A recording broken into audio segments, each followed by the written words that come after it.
Welcome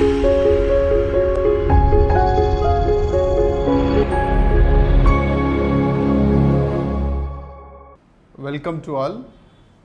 This is Shravan Kumar Sriram, Assistant Professor, Mahatma Gandhi University, and Faculty Kanishka IAS Study Circle, RTC Crossroads, Hyderabad. Since 10 years, I have been serving to the Department of Social Work, Mahatma Gandhi University, and from 2013 onwards, I am serving to the Kanishka IAS Study Circle.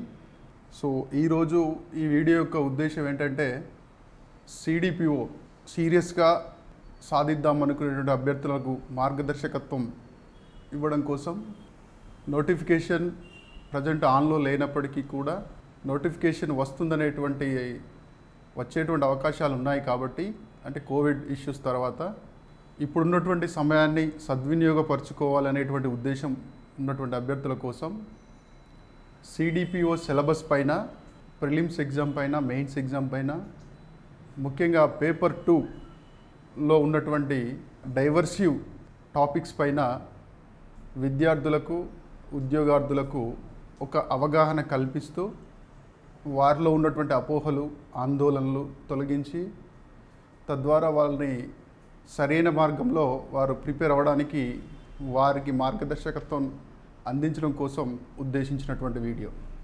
చాలామందికి తెలుసు 2013 నోటిఫికేషన్లో అలాగే 2017 నోటిఫికేషన్లో 2013లో వచ్చినటువంటి notification ఉమ్మడి ఆంధ్రప్రదేశ్లో వచ్చింది. అప్పుడు extension officer grade 1 and CDPO కొంచెం తక్కువ సమయంలో ముందు ఎక్స్టెన్షన్ ఆఫీసర్ రావడం, తర్వాత గ్రేడ్ 1 ఎక్స్టెన్షన్ ఆఫీసర్ నోటిఫికేషన్ రావడం, తర్వాత ఒక సుమారు 2 నెలల తర్వాత CDPO నోటిఫికేషన్ రావడం జరిగింది.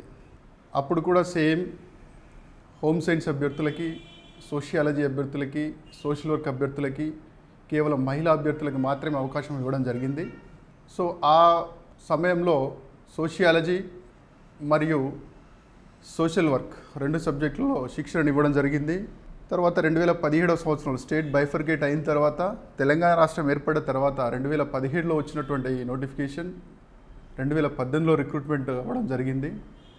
ఈ 2 విషయాలు ఎందుకు చెప్తున్నానంటే మీరు జనరల్గా గూగుల్ చేసి చూసినప్పుడు CDPO అని కొట్టగానే 2013 సిలబస్ రావచ్చు, 2017 సిలబస్ రావచ్చు, తెలంగాణ సిలబస్ రావచ్చు, ఏపీ సిలబస్ రావచ్చు.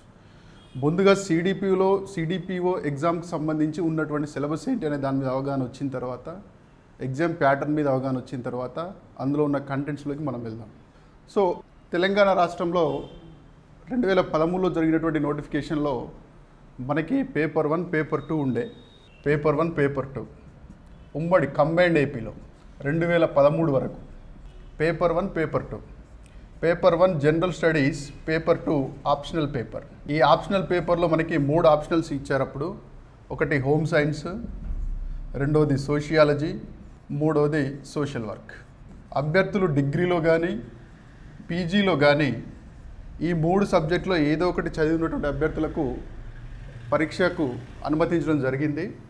అభ్యర్థి యొక్క డిగ్రీ బ్యాక్గ్రౌండ్, పీజీ బ్యాక్గ్రౌండ్ బట్టి వారు పేపర్ 2లో ఆప్షనల్ ఎంచుకోవడం జరిగింది, పరీక్షలు రాయడం జరిగింది. ఇప్పుడు 2013 నుంచి 2013 తర్వాత స్టేట్ బైఫర్కేట్ అయిన తర్వాత తెలంగాణలో 2017లో CDPO నోటిఫికేషన్ రావడం జరిగింది. ఏపీలో మాత్రం కేవలం ఎక్స్టెన్షన్ ఆఫీసర్ గ్రేడ్ 1 నోటిఫికేషన్ మాత్రం రావడం జరిగింది. ఇది ఎందుకు చెప్తున్నామంటే తెలంగాణ రాష్ట్రంలో ఇంతకుముందు మనం చెప్పుకున్నట్టు పేపర్ 2లో 3 options sociology, home science and social work. ఈ 3ంటిని కలిపేసి పేపర్ 2ని కేవలం ఒకటే పేపర్గా చేశారు. అంటే ప్రజెంట్ ఉన్నటువంటి CDPO సిలబస్ తెలంగాణలో ఏంటంటే paper 1 general studies, paper 2 common paper for all. ఈ common paper contains all the elements which are there in the sociology, home science and social work. Paper 1 contains 150 questions and 150 marks, whereas paper 2 contains 150 questions, each question carries 2 marks అంటే 300 marks plus interview. ఈ పద్ధతిలో తెలంగాణలో exam రాయడం జరిగింది. అంటే ఇక్కడ prelims లేదు, only direct exam. Paper 1 general studies, paper 2 వచ్చేసి సోషియాలజీకి సంబంధించిన అంశాలు, హోమ్ సైన్స్కి సంబంధించిన అంశాలు, సోషల్ వర్క్కు సంబంధించిన అంశాలు. సో వీటితో పాటు అదనంగా రూరల్ డెవలప్మెంట్, వెల్ఫేర్ మెకానిజము అది కూడా ఉండడం జరిగింది.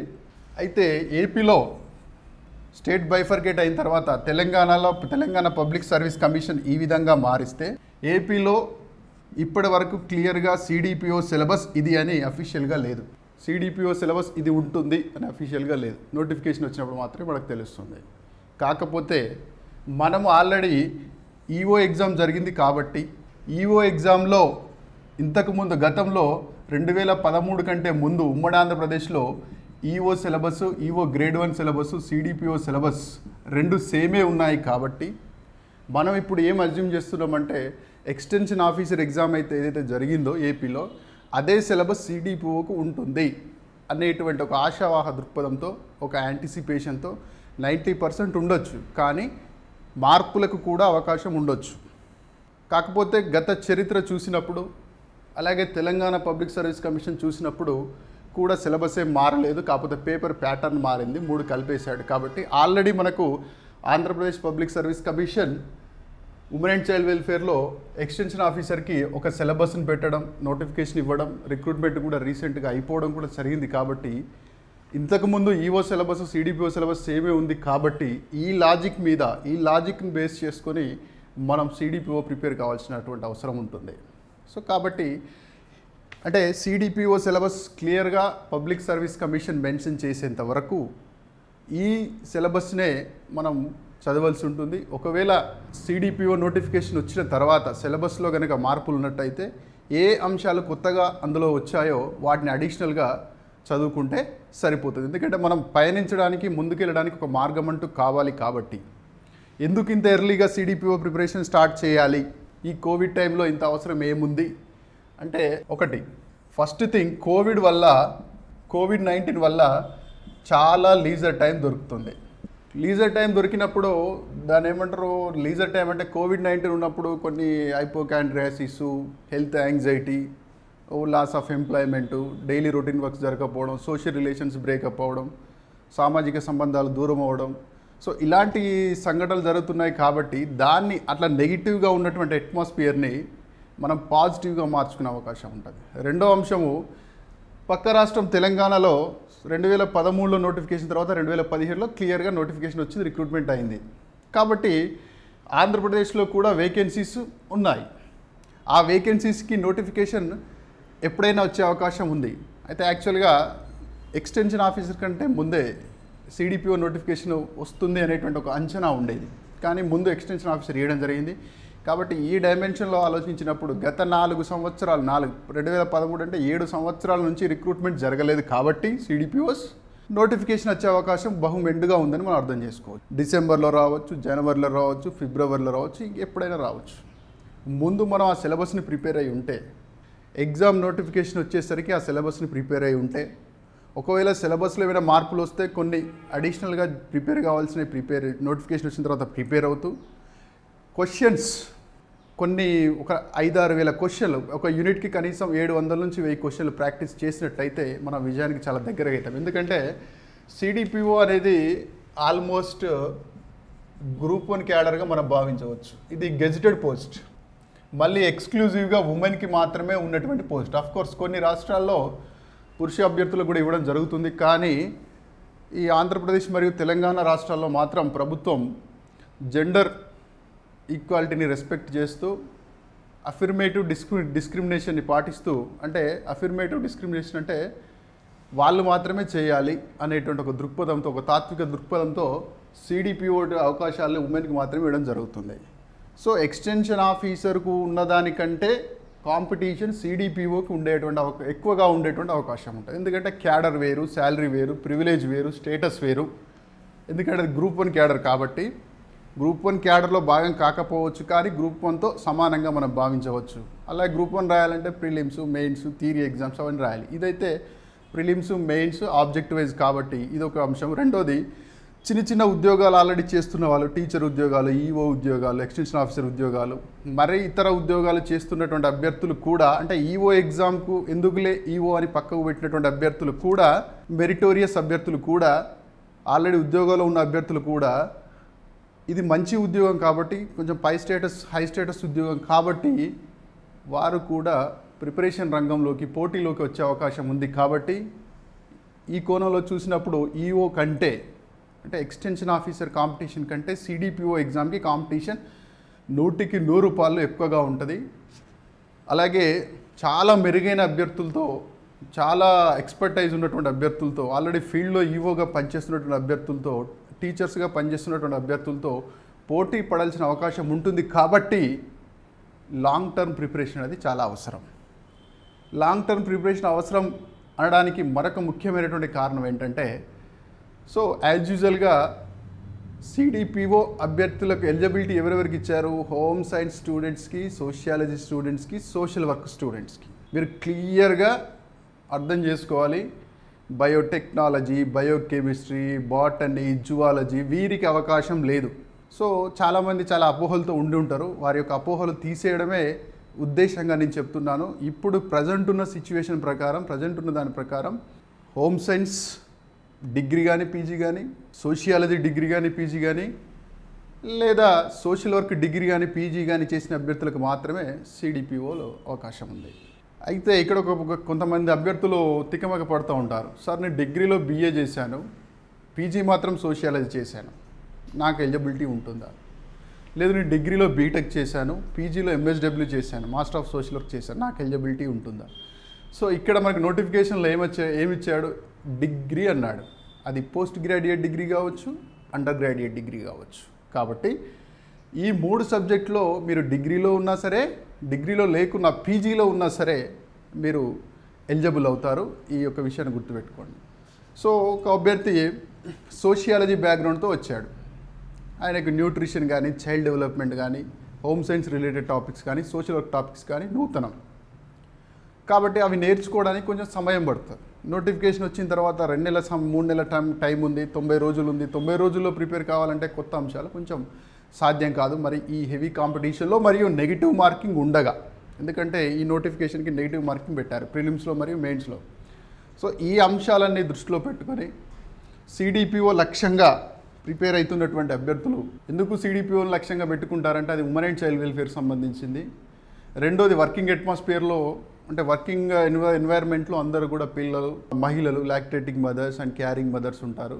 దాంతోపాటు సర్వీస్తో, స్టేటస్తో పాటు అండర్ డెవలప్డ్ పీపుల్కి, వల్నరబుల్ పీపుల్కి ఒక సర్వీస్ చేసినటువంటి ఒక సాటిస్ఫాక్షన్ అనేది ఉంటుంది. అంటే ట్రైబల్స్లో కానీ, రిమోట్ ఏరియాస్లో కానీ తినడానికి తిండి లేదు, పౌష్టికాహారం లేనటువంటి వాళ్ళకి గవర్నమెంట్ ఇచ్చేటువంటి స్కీమ్లను అందించినప్పుడు తద్వారా మనకు లభించేటువంటి తృప్తి కూడా ఒక సెల్ఫ్ సాటిస్ఫాక్షన్ని, జాబ్ సాటిస్ఫాక్షన్ని ఇచ్చేటువంటి అవకాశం ఉంటుంది. కాబట్టి చాలామంది అభ్యర్థులు సిడిపిఓని సీరియస్గా తీసుకొని ప్రిపేర్ కావడం జరుగుతుంది. సో ఇక్కడ అంటే ఈ డిస్కషన్లో మీరు గుర్తుపెట్టుకోవాల్సింది ఏంటంటే, first thing home science, social work, sociology people are eligible. వాళ్ళు గ్రాడ్యుయేట్స్ అయినా సరే, పోస్ట్ గ్రాడ్యుయేట్స్ అయినా సరే.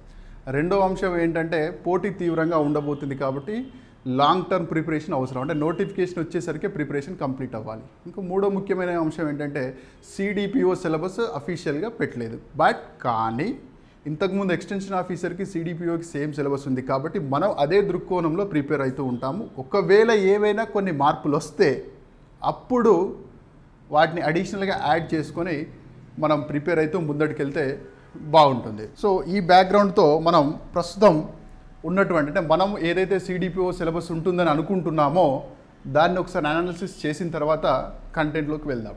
సో తెలంగాణ గవర్నమెంట్ రిక్రూట్ చేసినటువంటి సిడిపిఓ నోటిఫికేషన్లో ప్రిలిమ్స్, మెయిన్స్ లాంటిది ఏం లేదు. Paper 1, paper 2.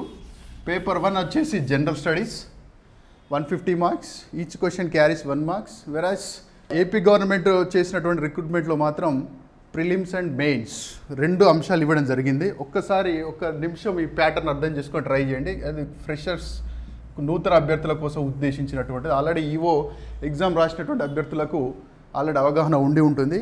కొత్తగా ఎగ్జామ్ ప్రిపేర్ అయ్యేటువంటి అభ్యర్థుల కోసం ఉద్దేశించినటువంటిది.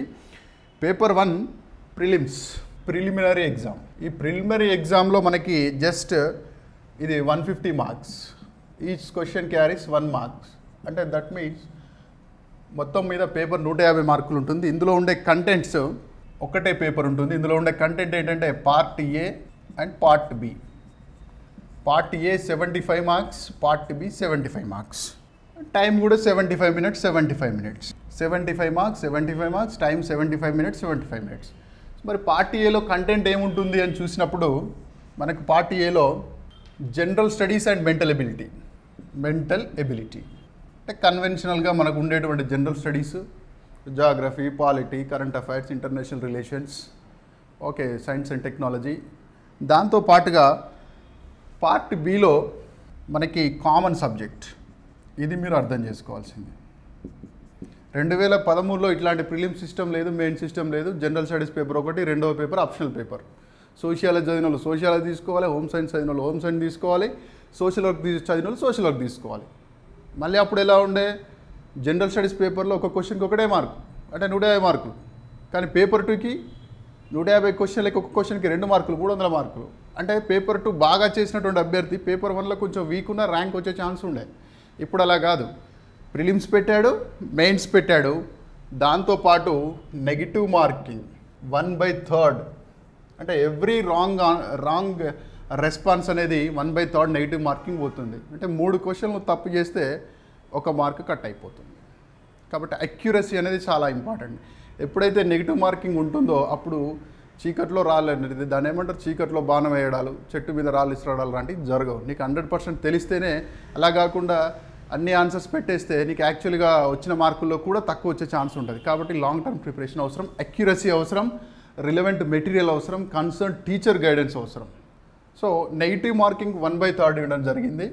ఇది పేపర్ 1లో జనరల్ స్టడీస్, మెంటల్ ఎబిలిటీ. అలాగే కామన్ సబ్జెక్టు 75 మార్కులు అన్నాం కదా, 75 నిమిషాలు 75 మార్కులు. సో ఈ కామన్ సబ్జెక్ట్లో ఏమి ఇచ్చాడో క్లియర్గా సిలబస్లో ఉంది, కన్ఫ్యూజ్ కాకూడదు. అందులో క్లియర్గా ఏం చెప్పాడు, home science and social work. ఇక్కడ మీకు డౌట్ రావాలి, మనం ఏమన్నాం, సిడిపిఓకి ఎలిజిబిలిటీ ఎవరెవరు, sociology students, social work students, home science students అన్నాం. కానీ కంటెంట్ ఏముంది కామన్ సబ్జెక్ట్లో, home science, social work, sociology లేదు. అది మీరు అర్థం చేసుకోవాలి. ఎలిజిబిలిటీ మాత్రం సోషియాలజీ చదివినటువంటి విద్యార్థులకు ఉంది, సోషల్ వర్క్ చదివిన విద్యార్థులకు ఉంది, హోమ్ సైన్స్ చదివిన విద్యార్థులకు ఉంది. కానీ ఇచ్చినటువంటి సిలబస్లో సోషియాలజీ అనేది పర్టిక్యులర్గా మెన్షన్ చేయలేదు. కాకపోతే సబ్జెక్ట్లో భాగంగా చదివినప్పుడు, హోమ్ సైన్స్ చదివినప్పుడు impact of family and child development అడగచ్చు. అలాగే సోషల్ వర్క్ చదివినప్పుడు ఫ్యామిలీ అండ్ చైల్డ్ వెల్ఫేర్లో marital problems and family related issues చదవచ్చు. కానీ ప్యూర్ సోషియాలజీ అనేది సిలబస్లో ఎక్కడా లేదు. సో మనకి ఏమి ఇచ్చాడు, home science and social work అని ఇచ్చాడు. అంటే ప్రిలిమ్స్ పేపర్లో నెగిటివ్ మార్కింగ్ ఉంటుంది, 75 మార్కులేమో జనరల్ స్టడీస్, 75 మార్కులేమో home science and social work related questions రావడం జరుగుతుంది. సో మనకి heading home science and social work అని ఉన్నప్పటికీ లోపలికి వెళ్ళి చూసినప్పుడు, డీటెయిల్డ్గా చూసినప్పుడు మనకు సిలబస్ ఏముందని గమనిస్తే ఇందులో 3 పార్ట్స్ ఇవ్వడం జరిగింది. Prelims 150 marks, 1/3 negative marking. ఇందులో part A general studies and mental ability, part B ఏంటి, హోమ్స్ కామన్ సబ్జెక్ట్ అన్నాడు, కామన్ సబ్జెక్ట్ ఈ కామన్ సబ్జెక్ట్లో ఒకటి home science and social work అన్నాడు, home science and social work అన్నాడు, సోషియాలజీ అనలేదు. క్లియర్గా అనవసరంగా టైం వేస్ట్ చేసుకోకండి ఇప్పుడున్న స్టేటస్ ప్రకారం అయితే. సో ఇందులో డీటెయిల్డ్ కంటెంట్ ఏమి ఇచ్చాడు, ఈ జనరల్ స్టడీస్ గురించి మాట్లాడట్లేదు, నేను పేపర్ 2 టీచర్ని కాబట్టి దానికి సంబంధించిన అంశాలే మాట్లాడుతున్నాను.